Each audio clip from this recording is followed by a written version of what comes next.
Olá, Domingos, bom dia. Olá, bom dia, tudo bem? Tudo e você? Tudo tranquilo aqui, apostos. Ótimo, muito bom. Você sabe que ontem foi excelente a live. Fazia muito tempo que eu não dava muita risada gostosa, viu? Parabéns. Que bom, fico feliz de alegrar a vida das pessoas. É, Mas foi isso engraçado mesmo, né? foi. Foram algumas coisas tiradas de dentro do baú. Aquela da Cibalena foi imbatível. É, Fibalena, olha, você sabe que outro dia eu contei essa história. Tava, tá o Sérgio Pinto Martins, a Minharro, outras pessoas num grupo, num evento da AT, e eu contei, o Sérgio Pinto gargalhou. Aí o meu sobrinho, que foi aluno dele, falou: pô, tio, você é o único cara que eu vejo que faz o Sérgio Pinto Martins dar risada. Mas Que ele falou mesmo que você fosse Cibalena, meu Deus do céu. Então, mas foi a mesma reação que eu tive. Eu dei uma gargalhada muito gostosa. Bom, domingo, já estamos com inúmeros dos nossos seguidores nos assistindo. Antes de mais nada, eu queria agradecer a tua participação novamente nessa live da academia e fazer a sua reapresentação. Professor Domingos Sávio Zainag é mestre, doutor, pós-doutor pela Universidade Castilha-La Mancha, é membro da Academia Paulista de Direito Desportivo, Academia Nacional, foi presidente da Associação Ibero-Americana de Direito do Trabalho e Seguridade, também da de Direito Desportivo, enfim. Domingos, falar do seu currículo, nós precisaríamos de uma live adicional, considerando todas as obras, os artigos publicados, enfim. É uma satisfação que se renova a cada contato. Muito obrigada pela sua participação. Hoje o nosso. Imagina, eu que agradeço, né? E das obras, duas que nós fizemos juntos. Nós fizemos algumas, estamos É, deixando aí a nossa contribuição para os estudiosos do direito do trabalho. verdade. Então, o nosso tema de hoje é a medida provisória 984, que modificou a legislação até então existente, e me parece que há uma um certo desconforto com as inovações. Eu, como direito desportivo é muito específico, eu gostaria de te propor o seguinte: que você falasse um pouquinho do direito de arena, a natureza salarial desse direito e o estabelecimento de um percentual que antes era maior e depois foi reduzido, para que os nossos seguidores possam entender o sentido do artigo 42 que foi modificado. Pode ser assim? E daí depois a gente continua? A menos que você tenha alguma outra sugestão mais objetiva, porque o especialista no assunto é você, não sou eu. Eu faz dias que eu ando lendo os artigos que você publicou, que outras pessoas publicaram, para me inteirar um pouco mais a respeito do assunto. Bom, o direito de arena, ele surgiu nos anos 70, especificamente em 1973, na Lei do Direito Autoral. Mas ele foi gestado desde 1967, porque o que acontece? O futebol é o grande esporte do século XX, né? Ele surge no final do século XIX na Inglaterra, bem no finalzinho do século ele vem para o Brasil, em 1894. Então, durante o século XX, o futebol se desenvolveu no mundo e particularmente nesse pedaço do mundo chamado Brasil. Não à toa, a gente teve os melhores jogadores do planeta durante o século XX e alguns dos melhores ainda nesse novo século. E, concomitantemente, meados do século XX, surge a televisão aqui no nosso país. E não havia um regramento, como hoje, né? Ontem eu também fiz uma live sobre a Lei Geral de Proteção de Dados, que é uma coisa nova. Você sabe, e todos os nossos amigos aqui, a grande maioria, se não todos são da área do direito, a realidade ela anda muito mais rápida do que a legislação.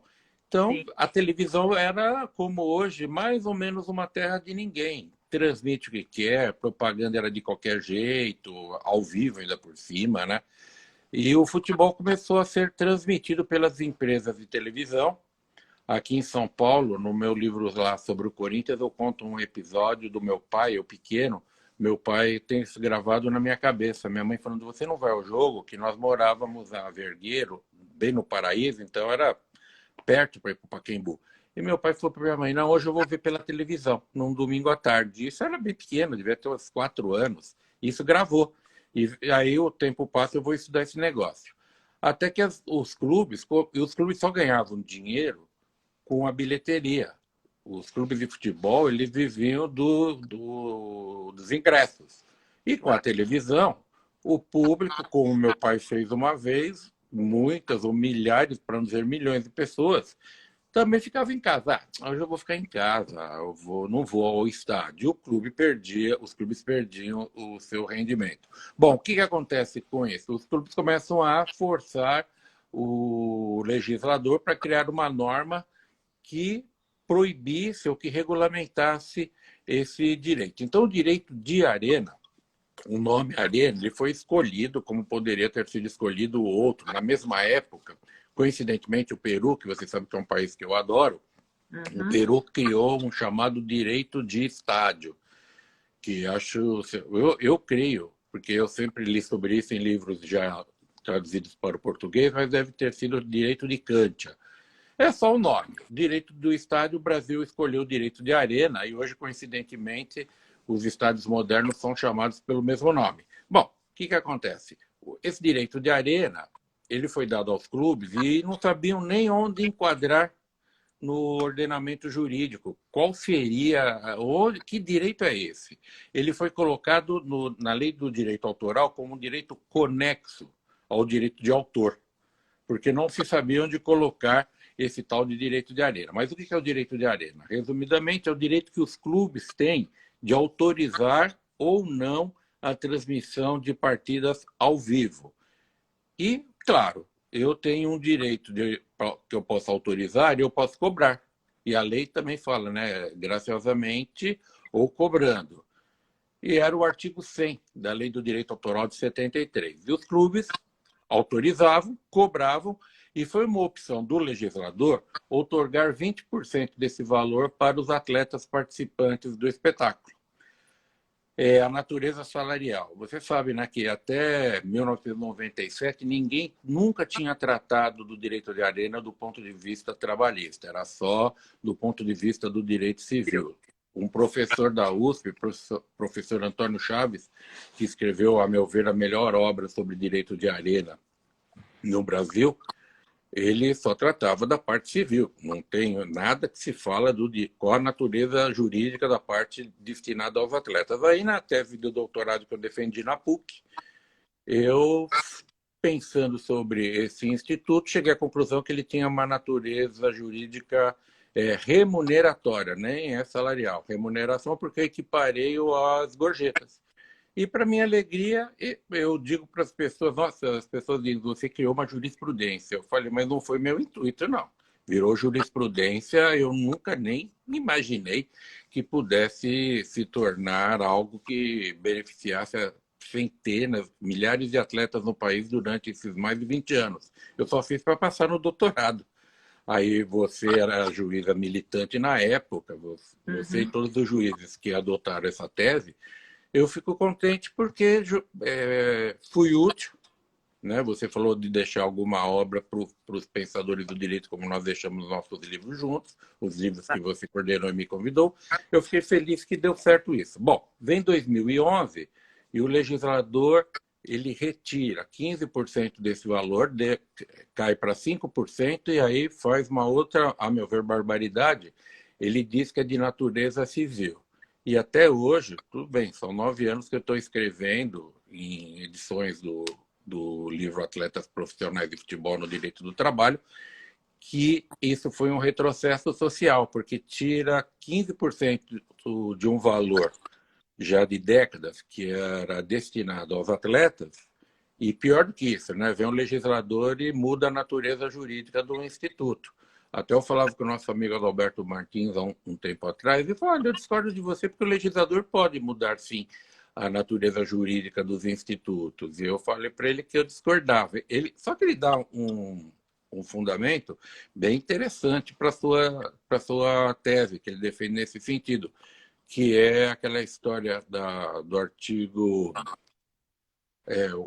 457, parágrafo 2º, ainda na redação antiga, que dizia e diz que a escola não tem natureza, o pagamento de escola não tem natureza jurídica salarial, plano de saúde, etc. Mas, nesse caso do direito de arena, é um pagamento que é um valor razoável, de 20% para 5%, reduz em muito. É só imaginar que um clube ganha para, digamos, fosse assim, não é dessa forma, mas já foi assim, um clube pede 1 milhão para que a Globo deixe transmitir um jogo seu. 200 mil serão divididos entre os atletas que participarem da partida. E com a redação hoje da lei, entre os atletas só do empregador. Então, dividiria entre, digamos, 14 jogadores, 11 que jogaram e 3 que entraram, digamos, R$ 200 mil. Ao passo que, com a mudança da lei, reduz para 5%.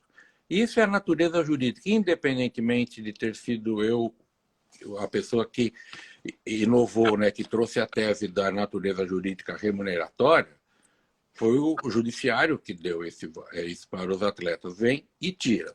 Então, resumidamente é isso. O que ocorre, então, hoje, para terminar esse meu primeiro aporte, veja, veio a medida 984, ela mantém a história dos 5%, mantém a natureza jurídica civil, continua aí, eu continuo contra, mas, por outro lado, do aspecto trabalhista, ou melhor, aspecto não trabalhista, ela traz uma grande novidade e que eu gostei muito, que ela permite que esse valor que o clube, esse direito que o clube tem de autorizar, ele pode autorizar para empresas de TV e para as novas mídias. Porque em 73 a gente mal tinha televisão, né?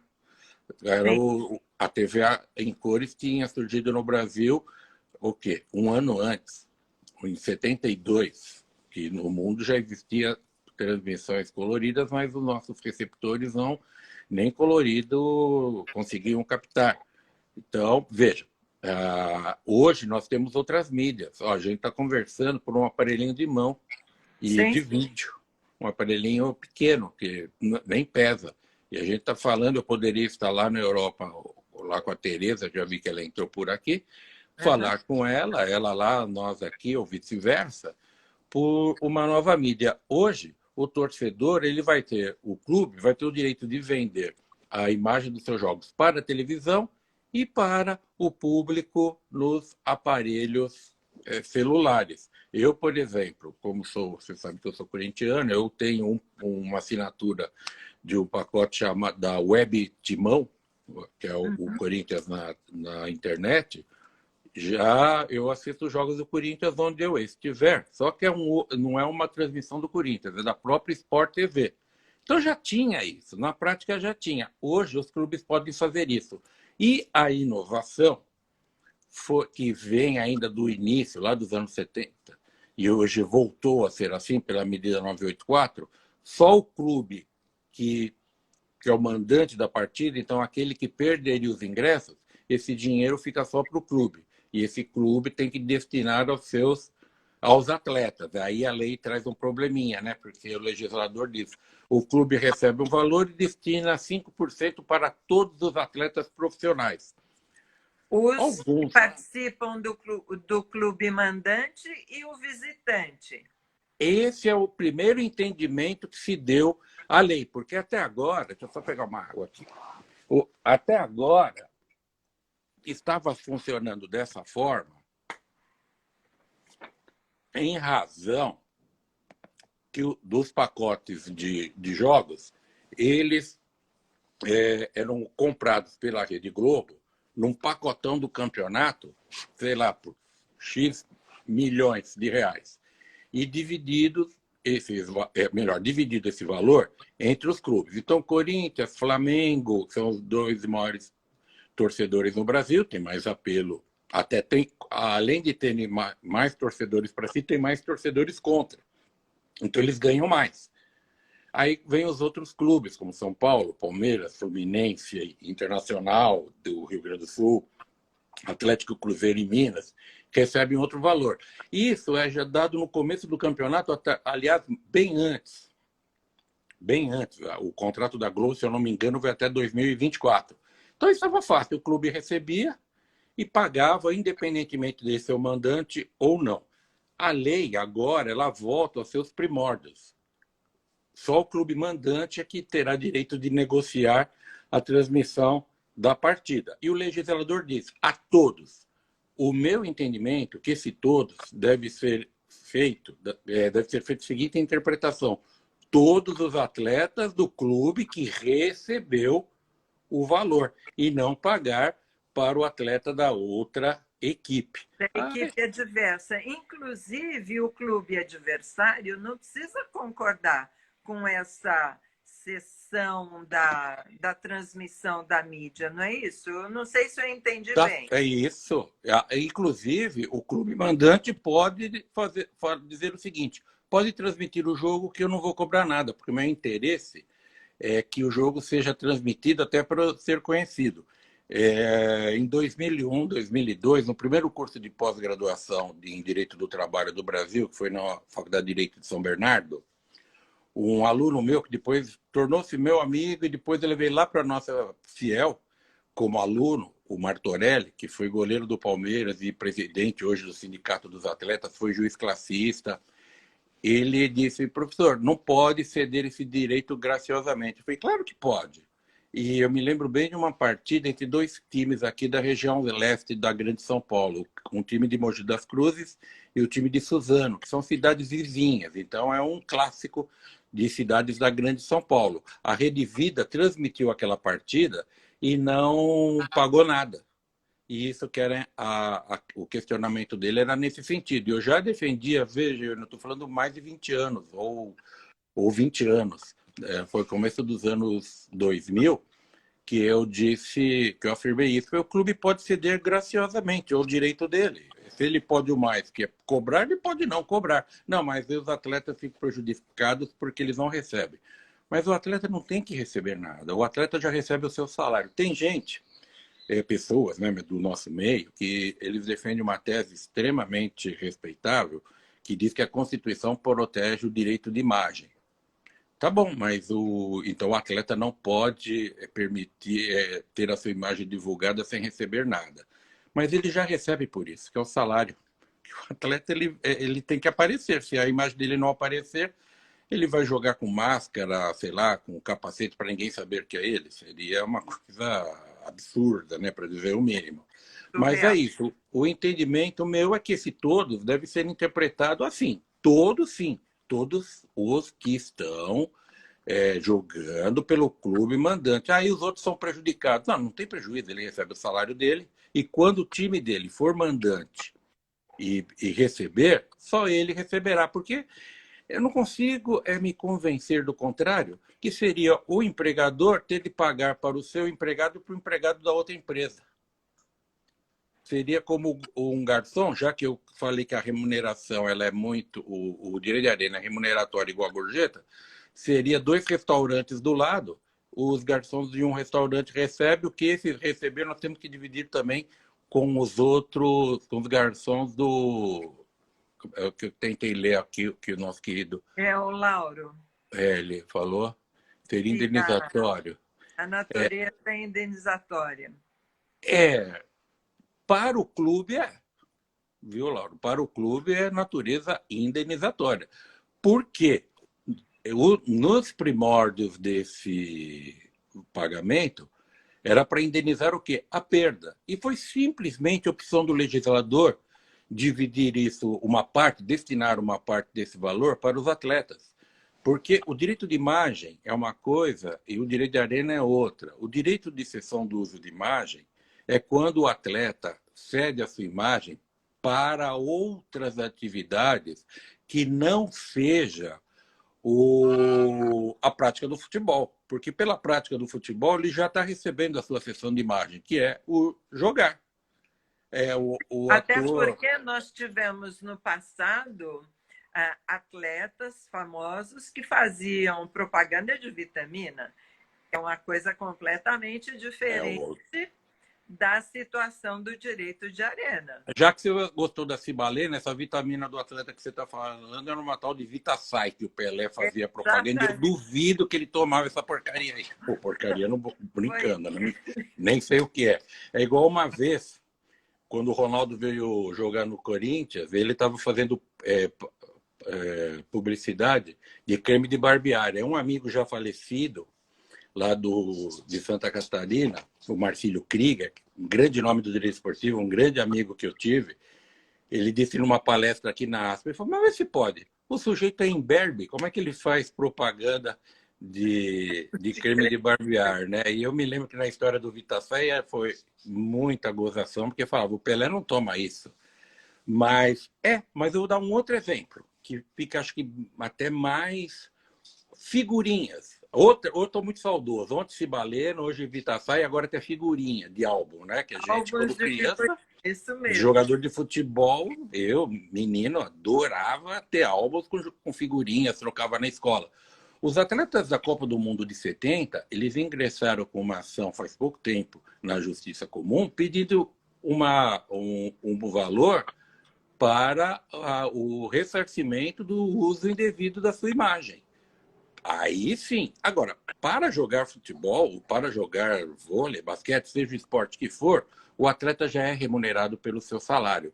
Esse direito, quando ele cede a sua imagem, que é o contrato de cessão de uso de imagem, eu tenho esses casos lá no escritório, é ao largo do contrato de trabalho. Porque, veja, o atleta joga no time, lá no Clube A, e ele vai receber o seu salário. E ele está jogando muito bem, a mídia tem interesse no seu trabalho, quer vincular, como foi a brincadeira minha do Vitasai com o Pelé.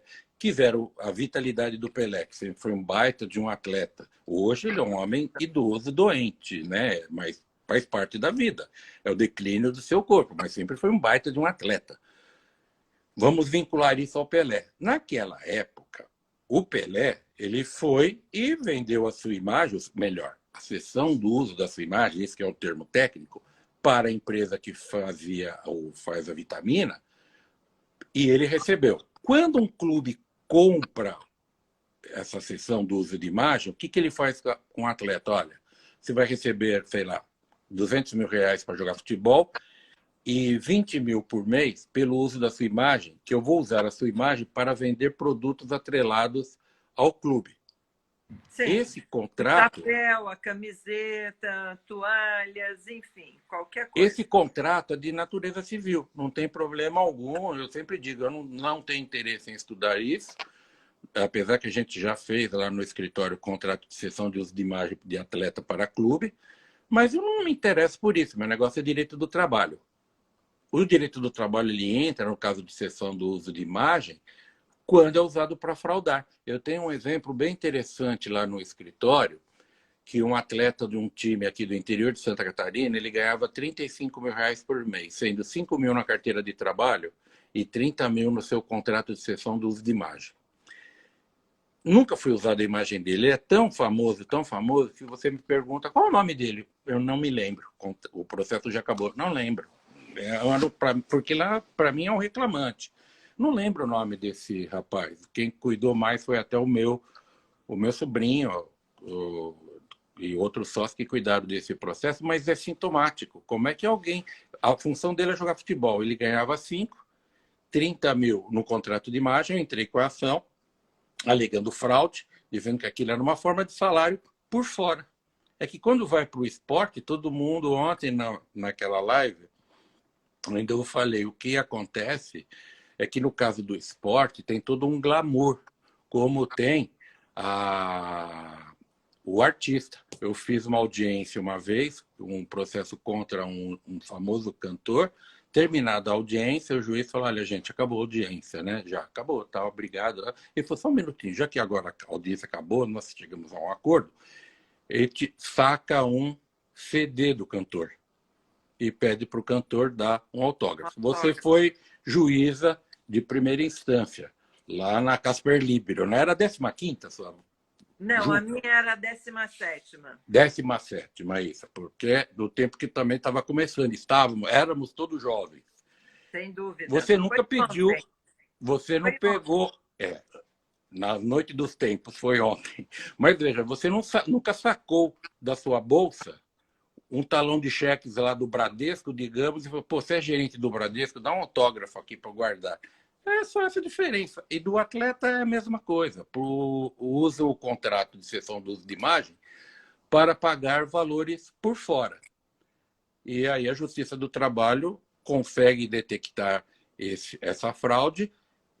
Ontem ainda assinei uma petição de um acordo contra um clube grande aqui de São Paulo, um processo onde se discutiu o direito de imagem, que pagavam 50% do valor do salário como cessão do uso de imagem. Foi antes da alteração de 2011, veja, o processo é de 2010 até hoje, agora que chegou no final, já foi parar no Supremo. Quando chegou nas contas, nós fizemos o acordo, assinei ontem, direito de imagem, porque o clube pagava 50% do salário do atleta como cessão do uso de imagem. Aí, durante a instrução, ainda eu perdi em primeira instância, ganhei no TRT, TST, eles tentaram lá no Supremo com agravo de instrumento, não deu certo, e não tinha matéria constitucional alguma, ainda tomaram uma litigânciazinha de má fé.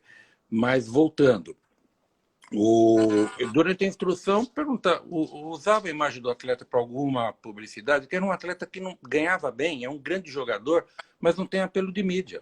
Às vezes você tem um jogador que não é tão bom, mas ele é carismático, portanto, simpático, ele tem até um apelo de mídia por algum motivo e vende. Mas tem atletas que não adianta, ele só vai jogar futebol e olha lá. Não dá para fazer publicidade. Eu sempre digo a história do Edmundo. Edmundo foi um jogador, hoje trabalha na imprensa esportiva, ele é um senhor já equilibrado, né? Mas quando jovem, tanto que ele tem um apelido de animal, porque só se metia em encrenca, brigava, ninguém queria atrelar o nome de um produto à imagem de jogador briguento, de jogador polêmico. Sempre querem o jogador com uma imagem. A imagem aí não precisa ser a imagem retrato, imagem atributo. O Ronaldinho Gaúcho, que hoje está lá no Paraguai de férias, já tem um tempinho, ele não é um rapaz bonito, mas ele tinha uma imagem, o atributo da sua imagem, atributo, né? Sendo redundante, imagem atributo. Queriam atrelar a sua capacidade de grande jogador a um produto, então atributo da sua imagem. Não é diferentemente quando você trata do artista, que tem às vezes a imagem atributo, está também a imagem retrato, mas geralmente o artista é a imagem retrato. Pega, sei lá, Giovanna Antonelli para vender um determinado produto, está ligando a imagem de uma mulher bonita, um produto de beleza, uma roupa e o atributo de ser uma grande atriz. Então, tudo isso a gente tem que estudar de uma forma realmente com bastante atenção. Porque ontem você viu naquela live também, que ontem eu fiquei sentado lá na poltrona do meu escritório que você conhece, de frente para computador e para celular, das 5 da tarde às 10 da noite. Foram, no total, 4 lives. Foi uma maratona, então. Maratona de live, não foi nem de Netflix. E aquela que você assistiu, você viu lá seu colega magistrado, ele levantou uma questão de um caso que ele julgou até... Eu queria que você falasse um pouco a respeito do acidente do trabalho do atleta profissional, que foi algo muito interessante. Foi até esse seu colega, ele falou isso, né? É um desembargador, hoje ele é doutor, eu fiz parte da banca de mestrado dele, ele é muito legal, e ele estava contando, pode falar quem é, né? O Marcelo Freire Gonçalves, que está até gravado lá no site do OAB São Bernardo.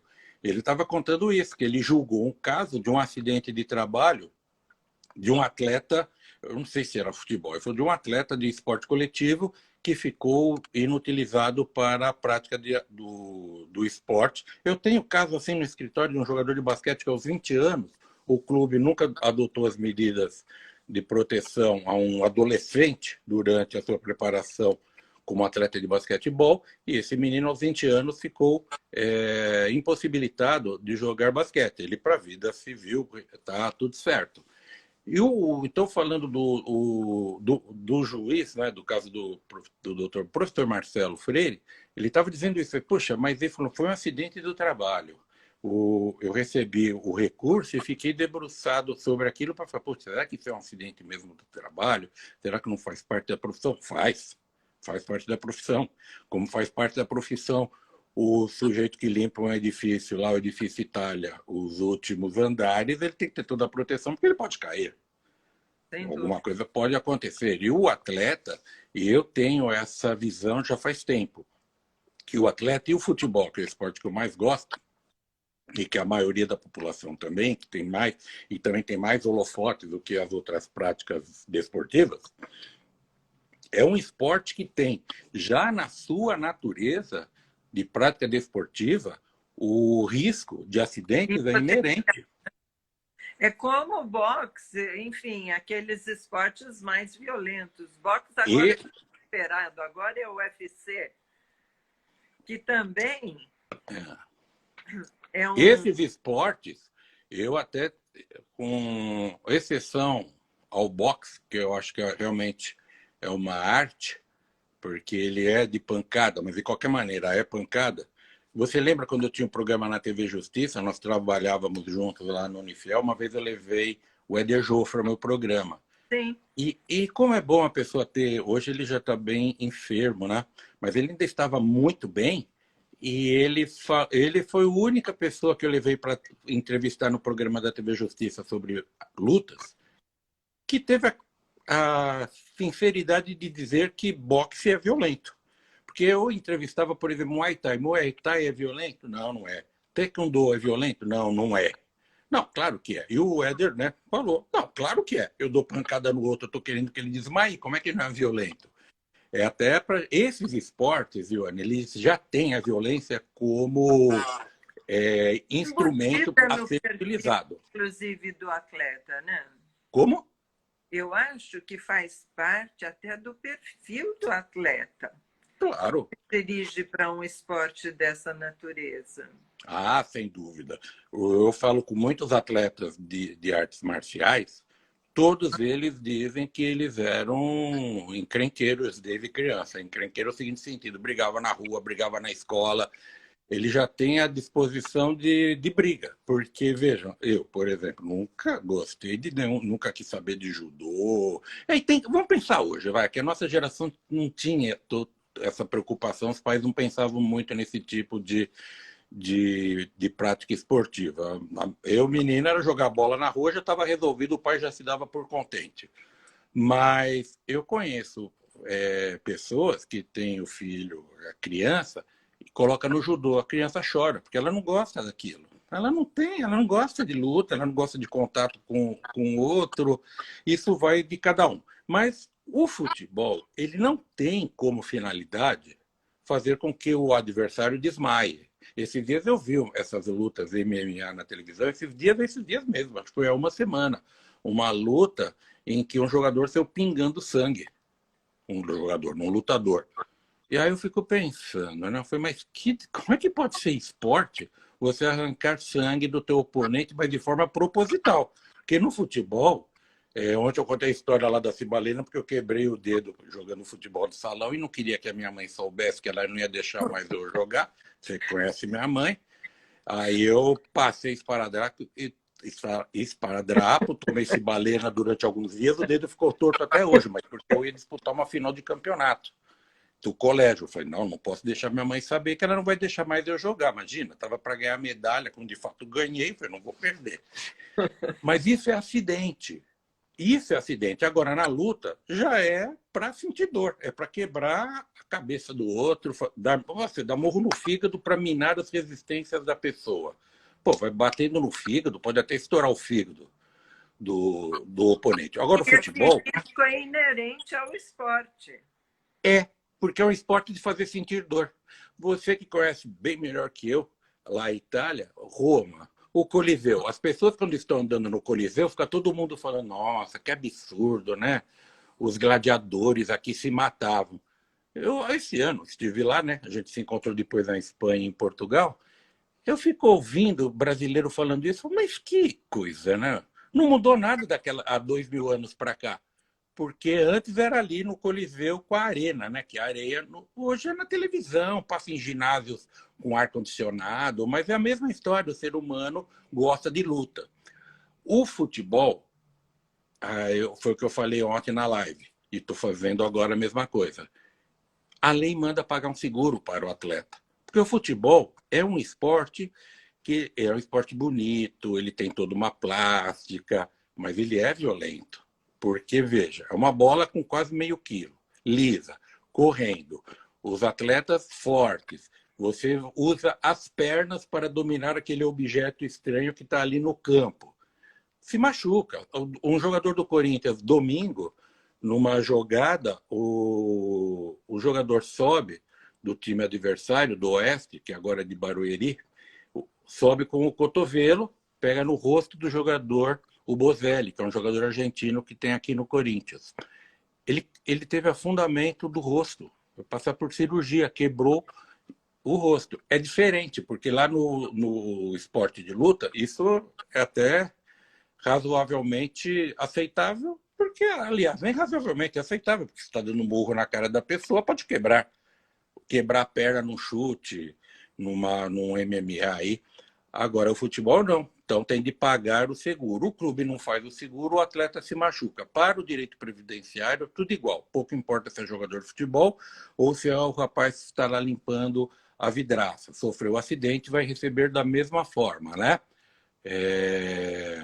O futebol, às vezes fala que eu gosto de ler o que estão falando, e aí eu não consigo fazer as duas coisas, né? Mas eu sei que o pessoal faz questões interessantes. Que esporte sempre é estimulante, né? E nós, quando trazemos para o direito, é bem legal. Foi por isso que eu fiz a tese sobre a profissão de atleta. Mas o clube tem de pagar acidente porque ocorre o acidente. Então, dizia, para a Previdência, normal.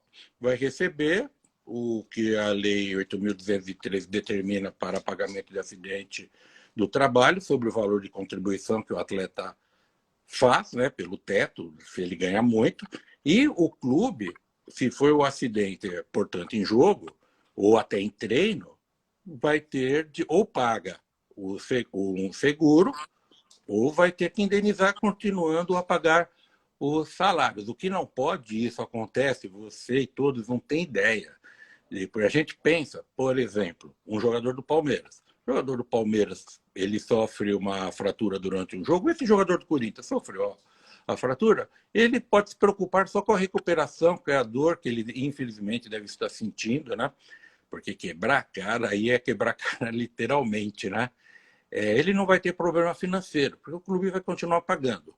Agora, a grande maioria dos atletas no Brasil, quando se machucam, tinha um segurança lá no Unifiel, ainda do tempo que nós estávamos juntos, eu me lembro bem que ele foi me procurar na sala dos professores um dia, que o filho dele jogava, acho que no Tabuão da Serra, e o menino quebrou a clavícula. Ele chegou lá no clube e falaram, olha, seu filho, quando ele ficar bom, você traga ele de volta para jogar. Ele falou, mas como traz de volta? Ele quebrou aqui, a responsabilidade é de vocês. Não, ninguém quebrou de propósito. Aí ele foi me procurar. Eu falei, não é assim, não. Isso, no caso, era até civil. Tem a responsabilidade. Mas os clubes, o jogador se machucou, clube pequeno, que é a grande maioria dos clubes no Brasil, o atleta está, o Deus dará, não tem seguro, às vezes nem recebe corretamente seu salário, às vezes não. A maior parte das vezes. Já atuei em casos que o atleta é contratado e ele faz um contrato, digamos, por um ano. Ele assina 12 olerites de salário, já desde janeiro a dezembro. Ele já assina tudo porque combinam com ele o seguinte, olha, nós não temos como te pagar. Você fica aqui, faz uma boa temporada. Se você aparecer um clube maior e queira contratá-lo, a gente paga uma parte do que nos pagarem pelo seu trabalho, né, para rescindir o contrato, nós damos para você. E o atleta trabalha de graça. Eu já atuei em casos assim. E clube de primeira divisão, mas não de São Paulo. Um caso que eu estou imaginando, que eu estou lembrando aqui é do Mato Grosso do Sul, clube da primeira divisão do estado. Ele contratou um atleta e combinou isso com ele. Nós não temos como te pagar, mas não foi um ano. Para falar a verdade, foi um prazo menor. Durante esse período, você já assina os olerites e faça um bom campeonato. Um clube chegando para lhe contratar durante esse período, a gente te dá uma parte do valor da multa, que é uma coisa totalmente teratológica, né? A multa no contrato de atleta. Você coloca uma cláusula, você vai alugar um apartamento seu para alguém. Você coloca uma cláusula penal que, se ele sair antes do final do contrato, tem de pagar uma multa. No futebol, essa cláusula é colocada, que é a cláusula indenizatória, que a lei chama. Só que eu coloco essa multa, essa cláusula, para que o atleta cumpra. E torço para ele não cumprir. E pior, se ele não cumprir e pagar a multa, eu dou uma parte para ele. Quem não é da área fala, mas que maluco, por que você vai dar 30% do valor para esse rapaz, se pode cobrar então 70%? Porque quem não sabe, não conhece o meio, não sabe que quem paga essa multa é um terceiro, nunca é o próprio atleta. Então, a outra parte do contrato combina o seguinte, ó, se você não cumprir, alguém pagar a multa, eu te dou uma parte da multa. Juridicamente, é uma coisa totalmente absurda. Mas quem é do meio entende. Anteontem, hoje é quinta, né? Foi segunda-feira, terça-feira, isso mesmo, anteontem. Não, segunda-feira. Um juiz também, que é substituto no TRT, ele me liga, foi meu aluno desde a graduação, e ele estava lá às voltas com o processo, ele falou, professor, trocar uma ideia com o senhor de um caso aqui, porque eu estou achando uma coisa super absurda. Eu falei, diga, um atleta, ele pediu um valor de 30%, por isso que eu usei o 30%, que esse meu aluno, ex-aluno, ele falou isso. Olha, o atleta está reivindicando 30% do valor da transação que o clube não quer pagar. Porque, olha como é uma coisa complicada, porque a FIFA ela tem norma que proíbe que terceiros recebam o valor da multa. E o clube não estava querendo pagar, dizendo que o atleta era terceiro na relação, porque a relação era entre dois clubes, ele seria o terceiro. Não, não é o terceiro. Ele é o concurso, ele é o principal. Não dá, ele é parte intrínseca. Ele é chato o termo que até nós, durante a nossa conversa, falei para ele. Eu falei, puta, gente, professor de direito do trabalho, você, juiz do trabalho, eu, professor de direito do trabalho, advogado trabalhista, nós usamos o termo, o atleta é o objeto do contrato. Não é nem o sujeito do contrato, ele é o objeto. Então, ele não entende. Quem não é do meio, mas que loucura é essa? Como é que alguém assina um contrato, ele assina uma cláusula penal que ele tem que, se ele descumprir o contrato, ele tem de pagar, aí do que ele pagar, ele recebe 30 de volta, porque não é ele, atleta, quem paga, né?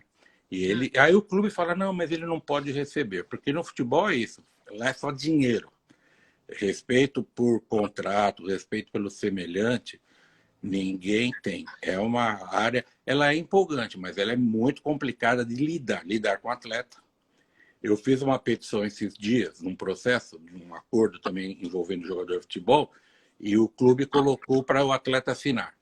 Eu liguei de volta para a advogada e falei, doutora, olha, eu tenho procuração para transigir, para fazer acordos, para dar quitação. Eu não vou pegar a assinatura do atleta, porque eu já peguei aqui numa correspondência eletrônica ele me autorizando a fazer acordo. Expliquei. Porque se eu der essa petição para ele ler, ele não vai assinar. Eu falei, para pensar. Ela falou, não, mas o clube quer. Eu falei, então não vai ter acordo, porque eu sei que você não quer o acordo. Fala de uma vez que não quer o acordo, porque eu conheço. O atleta vai falar, o que é isso aqui? Que é essa história? Como essa coisa de pagar custas no final e não sei o quê, e lá. Eu falei, não dá, é um mundo, é um cliente diferente e já tem, ele não vai entender. Perfeito. Domingos, nesses últimos minutinhos que nos restam, eu Sim. gostaria que você também se manifestasse a respeito da redução do prazo para a contratação dos atletas, que os contratos podem ser celebrados por prazo determinado de 3 meses. E agora esses 3 meses viraram 30 dias. Essa redução é benéfica? Ó, só falar para o Lauro. Ó, Que Lauro, aspecto? ó, Lauro, não é mentira, não. Você está para ver, o dedo é torto mesmo. Eu entortei o dedo pro resto da vida, mas não perdi a medalha. E ainda deixei minha mãe feliz quando eu cheguei em casa e falei, pai, mãe, ganhei a medalha, fui campeão. Mas o dedo está torto e dói até hoje. Ele nem dobra, nem dobra. Bom, mas voltando. É uma cibalena. Cibalena, mas Cibalena, olha, se até o Sérgio Pinto Martins deu risada, e você, né? Você é mais alegre. O Sérgio está sempre com aquele olhar sisudo, de jeito sisudo dele. O meu sobrinho falou, tio, você fez o Sérgio rir, porque o Sérgio é um número, né? E ele tem aquela fama de ser circunspecto. Ele falou, Cibalena, de onde você foi tirar isso? Eu falei, tomei muita. Mas aqui falando sobre essa história do 1 mês, realmente foi importante. E de onde surgiu isso? No começo da pandemia, os campeonatos de futebol, por exemplo, ontem, né? Os amigos são paulinos aí não vão gostar muito de eu falar disso. São Paulo perdeu para o Mirassol. Esse time, isso é legal no futebol. O São Paulo é um grande clube com jogadores que ganham baita salários, tem toda uma mordomia, tem um staff em volta, um clube do interior que mandou, nesse período da pandemia, 8 jogadores embora e 10 que se afastaram. Então ele fez um catadão, e catadão mesmo, o que é catadão? Quando você vai jogar bola, você vai pegando um pessoal aqui e tal. Teve um jogador que fez, acho que 2 gols ontem, que ele estava lá na cidade dele quieto, sem ter o que fazer, ligaram para ele, você não tem nada para fazer amanhã? Não, dá para você vir para São Paulo? Pega o avião aí em Rio Preto, aquele avião que a gente pegava quando dava aula lá, vem para cá que nós vamos jogar contra o São Paulo. E aí você veja, um clube dessa forma ganha do grande. Isso que é o bacana no futebol.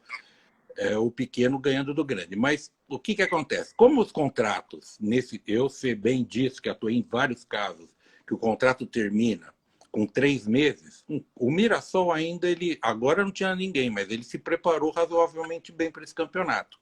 Mas contratou jogadores por um período pequeno. Com a pandemia, que esse campeonato era para ter acabado em maio. Nós já estamos praticamente em agosto, ele vai terminar em agosto. Os atletas não tinham mais contratos, tanto que os jogadores do Mirassol foram embora. Para contratar um novo jogador por 1 mês, para até terminar o contrato, a lei, ela dizia que era, ou melhor, ela disse que o mínimo tem que ser de 3 meses. Lá no Rio de Janeiro, surgiu uma tese do pessoal do Tribunal de Justiça Desportiva do Rio, até um confrade da academia era o presidente desse tribunal, não sei se ele foi reconduzido agora, ele disse, não, nós aqui no nosso tribunal vamos aceitar o contrato por 1 mês. Aí vieram me procurar para dar opinião. Eu falei, olha, a justiça, eu sempre brigo com juízes de direito, e juiz de direito geral, né, trabalhista, civil, que eles são indignados com a FIFA não aceitar decisões do Poder Judiciário, como regra. E eu falo, não, e não aceita que a justiça, né, a justiça comum mude resultados da justiça desportiva. Aí eu defendo a justiça desportiva. Nesse caso, eu fui defender a justiça do trabalho, que eu disse, não, justiça desportiva não pode dar pitaco, dizer que vai aceitar contrato, ela não tem esse poder. O poder que a Constituição dá para a justiça desportiva é só para regulamentos e disciplina. Eu falei, os atletas vão assinar contratos por 1 mês e depois vão entrar com a ação pedindo 2 meses de salário sem jogar. Então, eu dei essa contribuição, outras pessoas pensavam da mesma forma também, e veio a medida provisória dizendo até o final do ano pode-se celebrar contrato por até 30 dias. Então, minha opinião é que foi ótimo. Esse ponto da medida provisória, aí sim tinha urgência, porque tinha que resolver agora, porque senão os clubes, como esse Mirassol, que ganhou ontem de São Paulo, se ele faz um contrato por 1 mês e acontece o que está acontecendo, ele está passando de fases, o jogador iria entrar lá na frente e falar, assinei por 1 mês, mas a lei diz mínimo de 3 meses. Teria de pagar 2 meses de salário. Nesse ponto, a medida provisória, ela preencheu o requisito da urgência e foi muito sábia. Realmente foi importante para o esporte no Brasil, ela foi direcionada para o futebol. Voltando a um ponto que nós discutimos alguns meses atrás, na nossa primeira live, Domingos, nós falamos a respeito das medidas provisórias e o que foi feito com regra geral com os atletas. E você falou, estão todos em férias. Só que essas férias terminam um dia. Tem-se notícias de redução ou de suspensão de contrato de atletas agora que a pandemia já avança para um período mais longo? Essa foi uma pergunta que a nossa querida desembargadora Licântia formulou logo no início dessa live. Bom, vamos lá. Os clubes, o Santos parece que está tendo problemas nesse sentido, com atletas entrando com ações, porque ele teria reduzido o salário dos atletas e não sei se suspendeu ou não os contratos. Aqui a resposta é simples. Os clubes devem agir da mesma forma que age qualquer tipo de empregador. Tem de aplicar a suspensão do contrato, a redução salarial, com base na medida 936. Porque as férias, a medida 9, na MP 927, essa carta já foi colocada na mesa, não dá mais para colocá-la novamente, só tem um baralho. E tanto que no final do ano os atletas não terão férias. Vai tocar direto, como na escola. Os alunos, quando voltarem às aulas, os alunos são revoltados e falam que não vão ter férias. Eu falo, como não vai ter férias? Vocês não estão fazendo nada, estão em casa. É a mesma coisa. Os clubes já adiantaram as férias, o contrato agora voltou a viger, quem está jogando voltou o trabalho normal e a suspensão, se o clube for utilizar desse artifício legal, desse permissivo legal, tem de fazê-lo da mesma forma que qualquer empresa, tem que se enquadrar e usar o regramento da hoje lei 14.020. O problema é que os clubes, muitas vezes, porque o clube tem um problema muito sério, né? Os clubes são associativos. É um problema, mas eu concordo. Eu sou contra o clube empresa. Não que seja contra o clube empresa. Eu sou contrário a que clube associativo se torne empresa. Que o clube associativo, veja, o Palmeiras é um clube da colônia italiana. Eram formas de se juntar pessoas com o mesmo ideal. Cidades do interior, geralmente os clubes têm nome da cidade, que a cidade se junta em torno desse clube. A Portuguesa dos portugueses, o Pinheiros, que era o Germânia, os alemães aqui em São Paulo e assim por diante, o clube inglês, etc.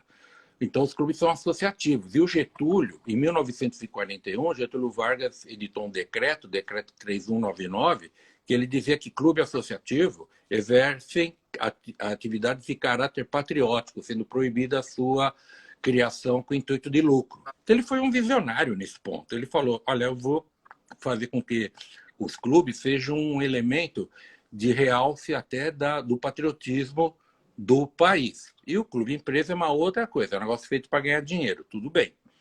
E os clubes vêm sendo associativos, eu falo isso que eu sou conselheiro de um clube, né? Sou conselheiro do Corinthians, eu vejo isso, um clube grande, com mais de 30 milhões de torcedores.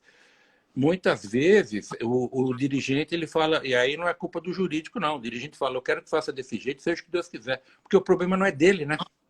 Ele fica lá um tempo como presidente, sai e estoura para outro. Como são fundações, muitas vezes, como são entidades filantrópicas, eu que advogo para hospitais filantrópicos, a gente vê em alguns casos que o dirigente do momento ele só quer postergar, ele quer resolver o seu problema imediato. Lá na frente, se isso vai dar gasto, é uma outra conversa. Mas respondendo para a desembargadora, né, é isso, é aplicar a lei 14.020. Férias, quem deu férias, e acho que todos concederam férias para os atletas na forma da medida MP 927, esse ano, fim de papo. Agora vai começar, nós vamos ter discussões, acho que você já deve ter pensado nisso, né? Quem já tinha o direito adquirido de férias, recebeu antecipado, o outro, quem tem férias que estava ainda no período, correndo período aquisitivo, nós vamos tratar como o quê? Como férias coletivas, muda o período aquisitivo? Pois Quer dizer... há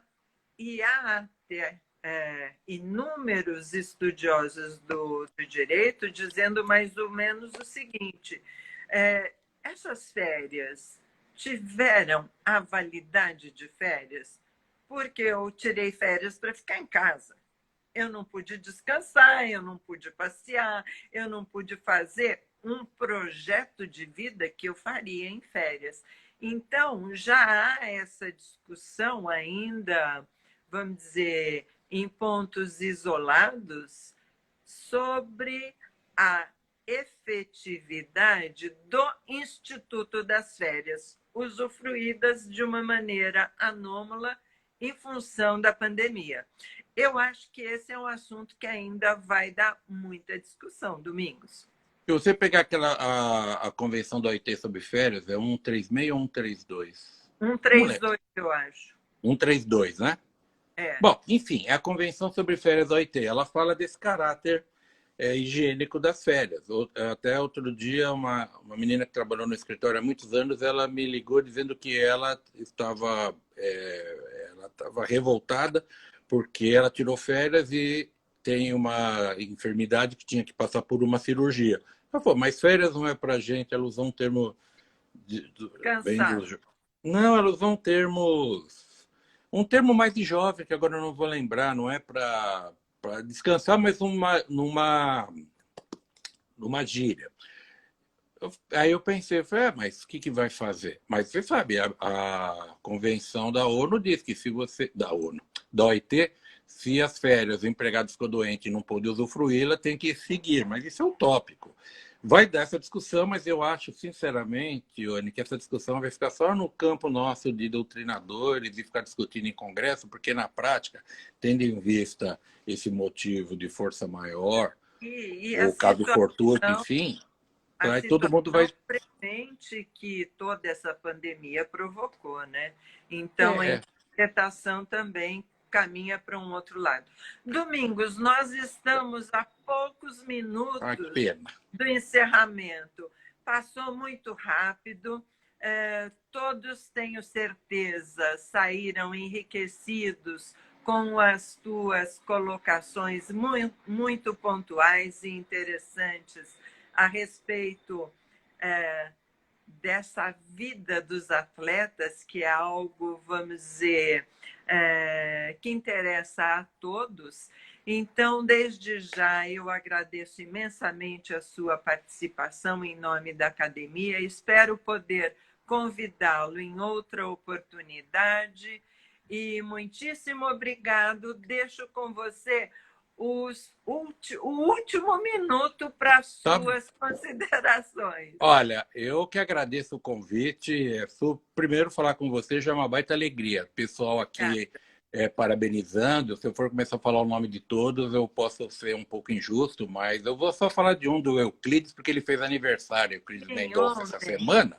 Parabéns. Eu mandei parabéns para ele, foi ontem, caramba. Então, parabéns, Euclides, e na sua pessoa cumprimento todos, que todos tenham um santo dia hoje, com muita alegria, que tudo dê certo para todos nós. E a você, Ione, sempre uma alegria muito grande falar com você, já que estamos nessa atividade. E a academia eu agradeço por abrir esse espaço e eu poder falar um pouquinho de uma coisa que eu gosto, duas coisas que eu gosto, direito e esporte, tá bom? Abração para todos. Um bom dia a todos.